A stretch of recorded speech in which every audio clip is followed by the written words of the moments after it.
Y bien, estamos ahora con el doctor César Azabache, que es un muy distinguido penalista y también con incursiones en el constitucionalismo. Y estamos también con Javier Vallerriestra, que no necesita presentación, por supuesto, es constitucionalista, ha sido congresista, senador, incluso hasta presidente del Consejo de Ministros.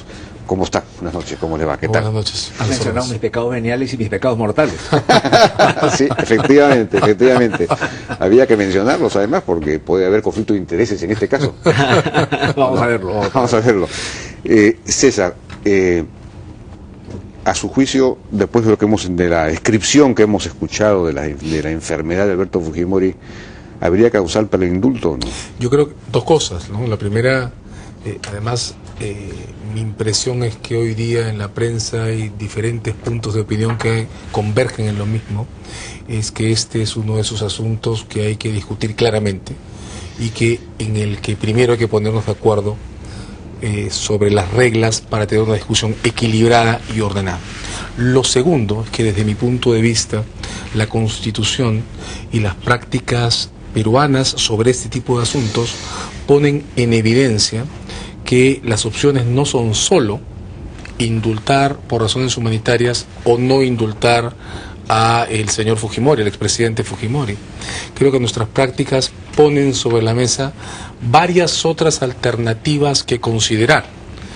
Para comenzar, en la época de la Comisión Lancier, cuando se discutían todavía en los años 90 excarcelaciones a personas inocentes presas por cargos de terrorismo, el propio presidente Fujimori y la Comisión Lancier, ahí estaba Santisteban de Noriega, entre otros, dejaron establecido que el presidente puede, bajo la regla de conmutación de penas, incluso reducir condenas impuestas. Y el autor de la parte jurídica de esta propuesta fue nada menos que quien hoy es ministro de Interior, Wilfredo Pedraza. De modo que la reducción de condenas está sobre la mesa. También está sobre la mesa algo que no requiere más esfuerzo que una reforma legal de urgencia en el Código de Ejecución Penal y que no sería privativo, además, para el expresidente Fujimori, sino general, que es permitir que en determinadas condiciones extremas una persona condenada pueda cumplir el saldo de su pena, reducida o no, en su propio domicilio. Y para eso hay una regla de referencia, que es la del arresto domiciliario, que se usa dentro del procedimiento. ¿Por qué digo esto? Creo que en la presentación anterior, el médico que ha hecho esa explicación tan detallada, deja en evidencia que establecidas que sean, creo yo que a través de una comisión médica internacional, pero establecidas que sean las condiciones clínicas en amplio espectro del expresidente Fujimori, si alguna medida se requiere, esta tiene que ser proporcional a esas condiciones clínicas. Y eso no puede ser una cuestión de blanco-negro. ¿De acuerdo? De acuerdo. Javier, ¿cuál es Yo pienso que el tema no debe concretarse en la figura de Alberto Fujimori. El Perú necesita para su democratización una política de amnistía e indulto general, como fue en 1945, que salieron decenas y centenas de personas de la cárcel. En 1956, Comprado, un hombre de derecha, volvió a dictarse una ley de amnistía e de indulto. En 1980 con Fernando Belaúnde y en 1985. Concretémonos a este caso, Toro, porque si no vamos a plantearla. Es que si nos excluimos a hablar de Fujimori, parece que uno ha venido a hacer un alegato en defensa de Alberto Fujimori, y esa no es pero mi esta intención. es la discusión del momento. ¿Qué? No estamos, estamos planteando el indulto para Ismael Guzmán. Yo personalmente me resisto a que el tema sea ese. Si el señor, caramba, entonces, pero usted quiere plantear otros temas distintos. No, es el mismo tema. Lo que pasa es que tú tienes un prejuicio. Quiere que hablemos solo de eso. No, pues es el tema del momento. Bueno, su planteamiento es que incluir a los terroristas también dentro de esto. Hay que estudiar los casos. Muchos casos pueden haber sido sindicados como terroristas y no serlos, y tal como sucedió con la Comisión Lancier, en que se excluyó una serie de personas. De tal manera que yo soy lo que propone que la vieja política del Perú tuvo los caracteres que he mencionado. Ahora, respecto a Alberto Fujimori, podemos estar cometiendo el mismo error que se cometió con Augusto Leguía. Augusto Leguía fue presidente del Perú, gobernó el Perú del año 8 al 12 y del año 19 al año 30, y resulta que moribundo no fueron capaces de indultarlo o de amnistiarlo y terminó muriendo en la prisión. Eso fue una grave injusticia, y paralelamente existía el Tribunal de Sanción Nacional que perseguía a agentes inocentes por sus ideas, y por otro lado Augusto Leguía perecía en esa forma. Este error del año 31 se puede estar repitiendo ahora, y yo soy enemigo de esa situación. No por simpatía por Fujimori, no, dirán, fue su primer ministro y por lo tanto ha ido a alegar por él. No, a mí me han invitado para hablar de un tema y lógicamente por eso quiero excluirlo del caso Fujimori, no monopolizar el tema allí. Creo que sí procede el indulto y que no es cuestión de estar llamando a exámenes médicos a ver qué características tienen sus dolencias. Eso es realmente contrario a la doctrina sobre la materia. Yo tengo la impresión que hay un punto en el que el comentario de don Javier tiene que ser resaltado, ¿no? Y es el de no tomar decisiones solo en atención a una persona, sino situaciones generales. La propia construcción del indulto humanitario en nuestro medio se ha venido haciendo de a pocos y arrancándole a la ley espacios que la ley no tenía. El mandato, por ejemplo, de la Comisión Lancier a finales de los 90 no suponía indultos humanitarios, suponía indultar a personas condenadas sin pruebas suficientes. Y la Comisión autoamplió por razones humanitarias sus competencias, creó la regla humanitaria y creó este primer reglamento, o generó el debate que condujo a este primer reglamento que hemos estado discutiendo en estos días. Pero del mismo modo, la situación de Alberto Fujimori, si se confirma en términos estables, que es extremadamente grave y que merece alguna intervención presidencial, no es la única situación clínica que en nuestras cárceles puede merecer alguna intervención de ese tipo. No. Y es importante que empecemos a hacernos cargo que en situaciones de este tipo, de razones humanitarias, solo es justa la decisión que seamos capaces de tomar, no en función a las personas, sino en función a cualquier otro caso semejante que se genere. Es la importancia de abrir las alternativas que el propio presidente tiene.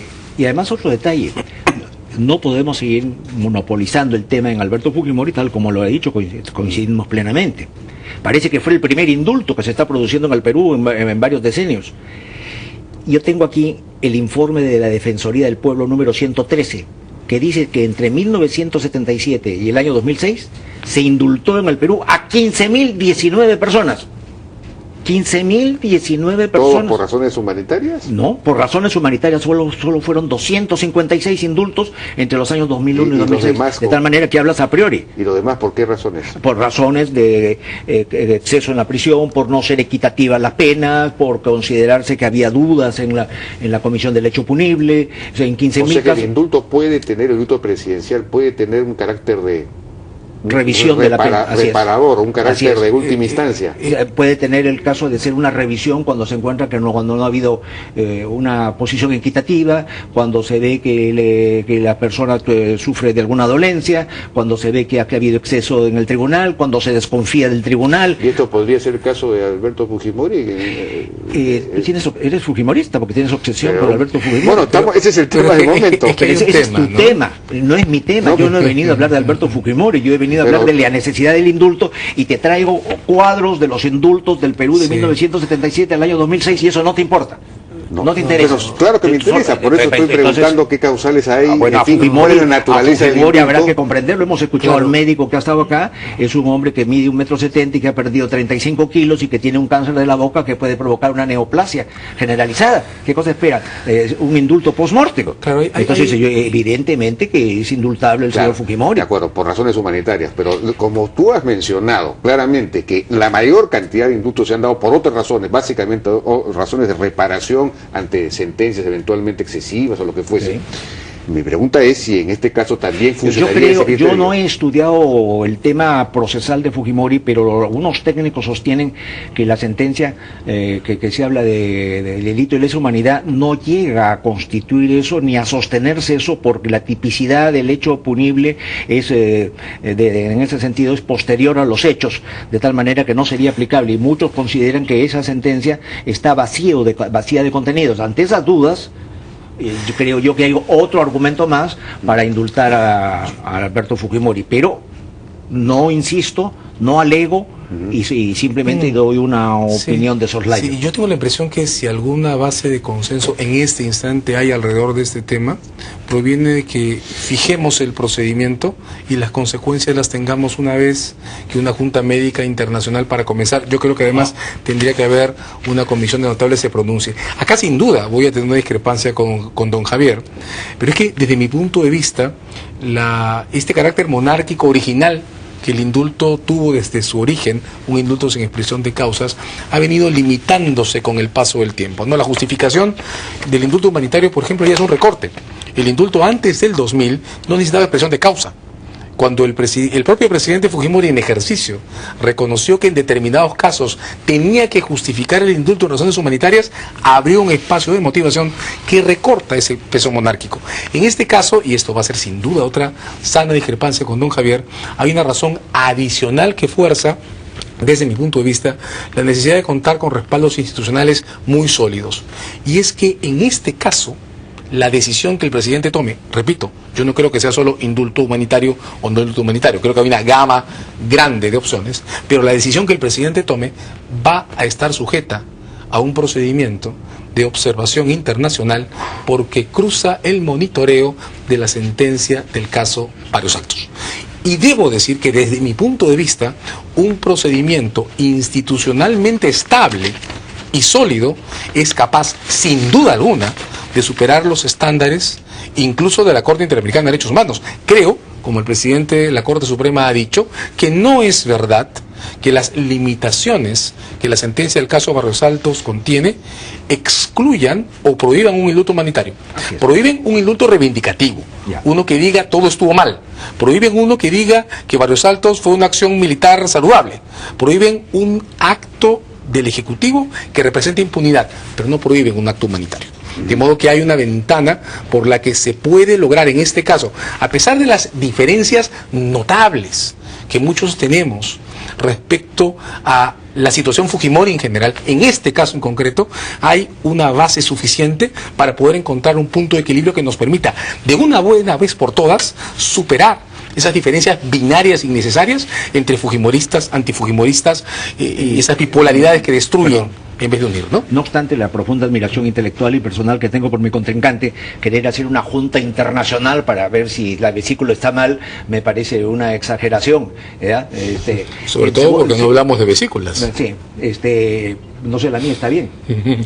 La mía lo tengo en duda. Olvidamos un tema que ha sido siempre subestimado en esto. No solo lo que dice la Constitución en su artículo 118 corresponde al presidente de la República conceder indultos y conmutar penas, no le pone ninguna limitación, como lo ponía la anterior Constitución del 79, que decía la amnistía y el indulto y los sobreseimientos definitivos si es que las leyes no se oponen, le decían. Hoy día ya no, hoy día tiene libertad absoluta el jefe de Estado.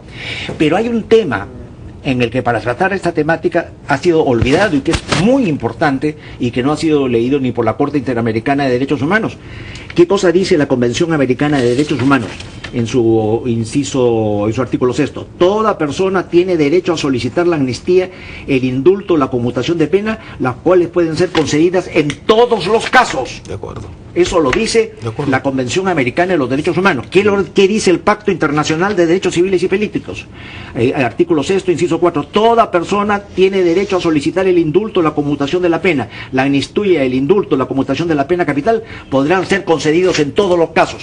Sobre la ley, sobre la Constitución, sobre la supraconstitucionalidad están estos pactos. ¿Los respetamos o no los respetamos? No lo podemos respetar porque Fujimori fue un dictador y un canalla. No, eso no son argumentos jurídicos, esos no son argumentos éticos, esos no son argumentos democráticos. Te dejo para que con tu inteligencia y talentos naturales leas lo que está subrayado. Yo en esto último estoy completamente de acuerdo, ¿eh? Pero estás de acuerdo conmigo. Completamente de acuerdo. No. Bueno, tenemos que ir a una pausa y regresamos con el acuerdo o el desacuerdo. Con Claro, regresa a clases sin dobla la velocidad de internet para siempre en tu casa al contratar un 3 Play de la promoción. ¿Qué esperas? Aprovecha esta super promoción que Claro tiene para ti. Claro, la red donde todo es posible.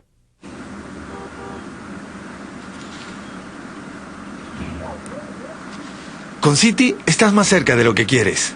Tenemos préstamos personales a tu medida para que los uses como quieras y con la tasa que esperabas. Traslada ya tu sueldo a Citi y obtén aún mejores beneficios.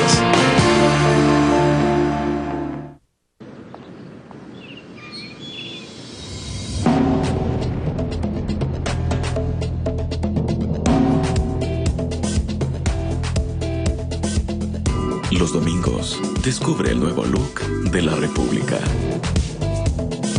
Nos inspiramos en ti para hacerlo diferente. Desde este 7 de octubre, los domingos también nos verás con otros ojos. Además, La República te trae la nueva colección Cine Peruano a solo 2 soles 50 más cupón del diario. Este domingo, la primera película, Mare y Musa, gratis con tu diario. La República. Amor, hoy estamos solitos, así que vine a mi farma por mi pastillita. Hoy no es lunes, mi amor. Los descuentos en mi farma son los lunes. Ponte linda, bombón. En mi farma, a los jóvenes mayores de 50 años, nos toca hasta 10% de descuento en medicamentos. Todos los días. Con mi farma, me toca todos los días. Te esperamos.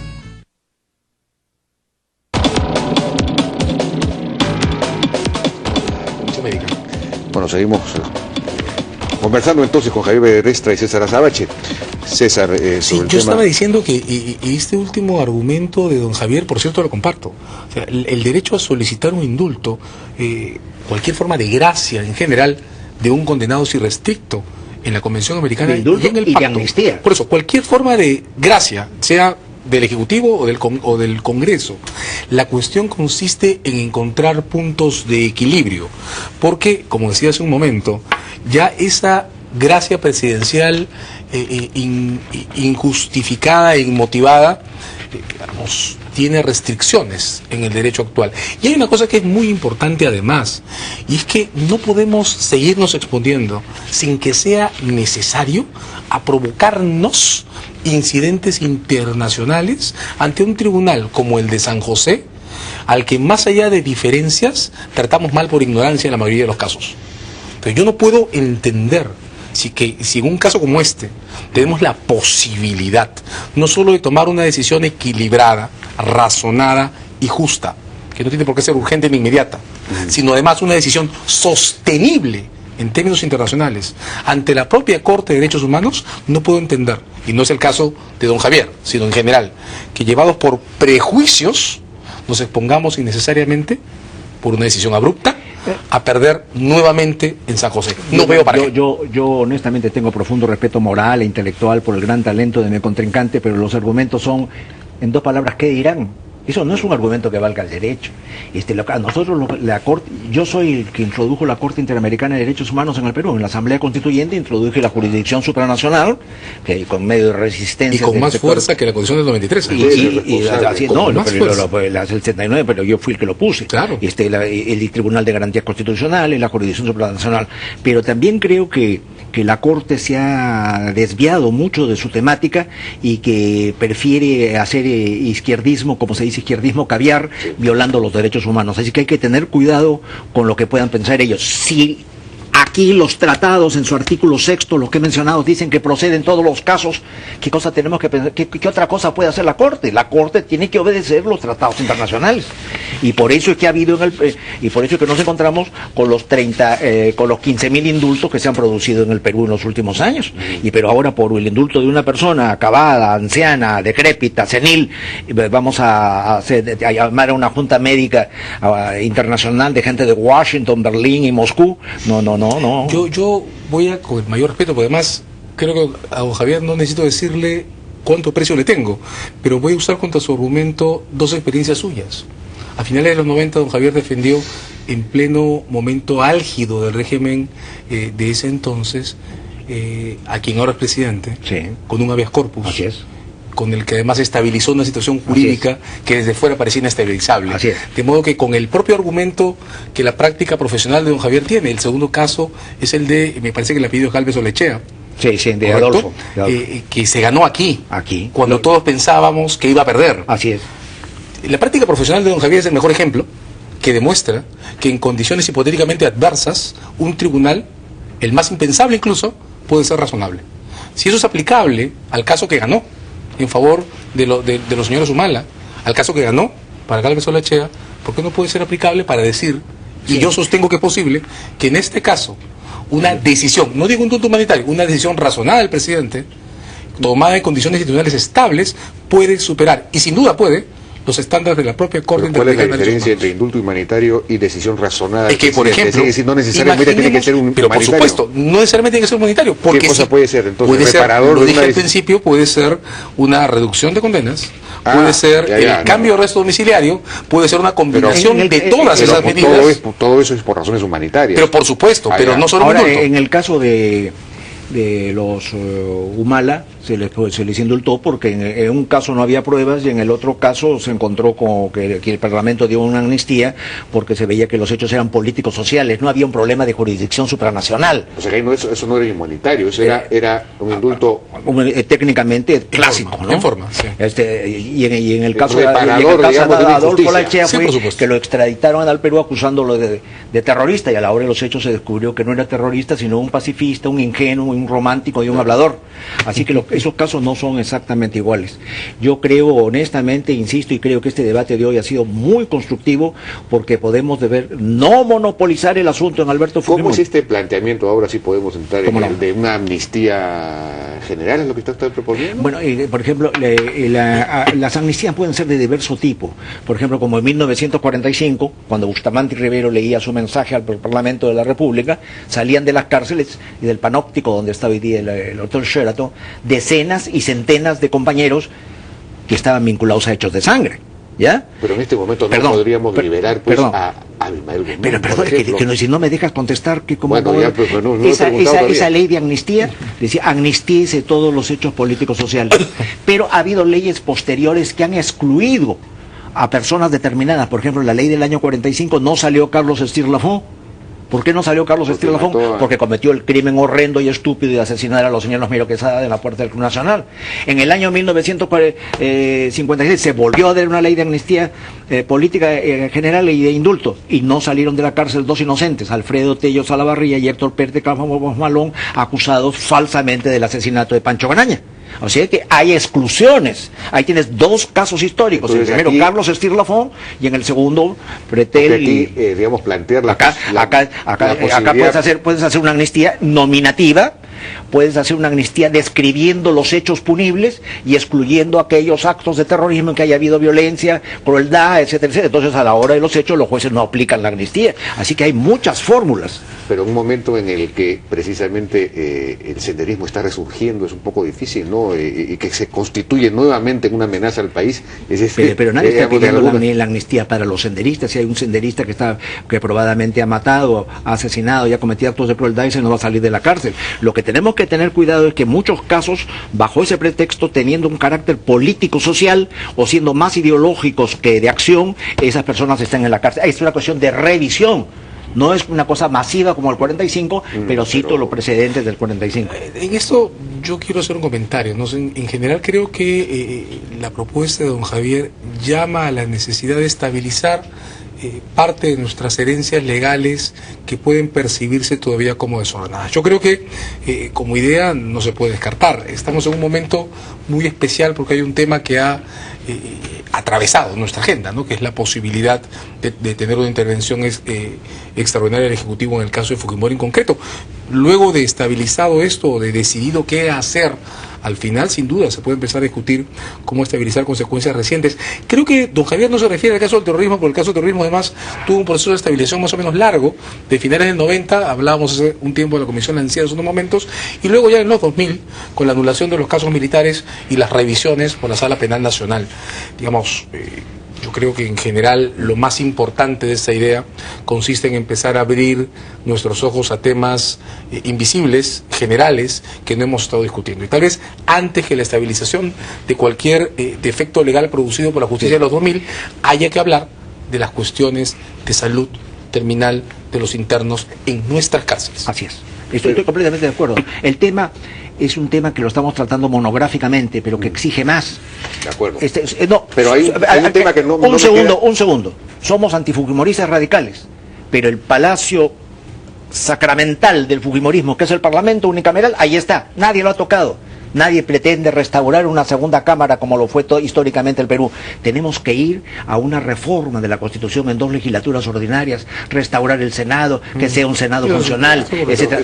Pero que no podemos limitarnos, pues, a Fujimori, ni a los... Eso puede ser tema, pues, de otra discusión. Pero es importante esto porque, por ejemplo, hay quienes insisten en que el indulto podría tener un contenido reparador de una sentencia eventualmente injusta o no muy claramente sustentada, etcétera.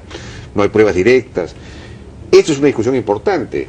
¿Es posible que el indulto tenga ese carácter o no? Yo creo que no es buena idea cruzar ambos temas. Cruzar ambos temas significa no aproximarnos a puntos de cohesión que nos unan respecto a cómo salir de esta crisis, sino profundizar divisiones. El otro día voy a hablar de una persona anónima. Fui a la prisión porque un detenido me llamó y el párroco me pidió, le suplico, me dijo que me acompañe.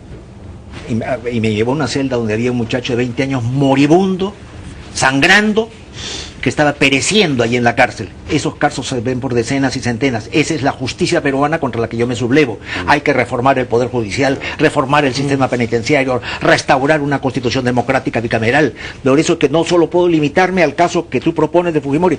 Quiero una cosa más general, más global, tener una Weltanschauung del problema. Pues sobre eso podemos discutir, pues, largamente en otra ocasión. Muchísimas gracias a nuestros invitados César Azabache y Javier Becerrista. Una discusión importante sobre un tema sin duda delicado, que requiere, digamos, la mejor decisión, ¿no es cierto?, para, como dice César Azabache también, tratar de saldar distancias y diferencias y que esto de una vez sirva como un camino a la unificación y no a la profundización de la división.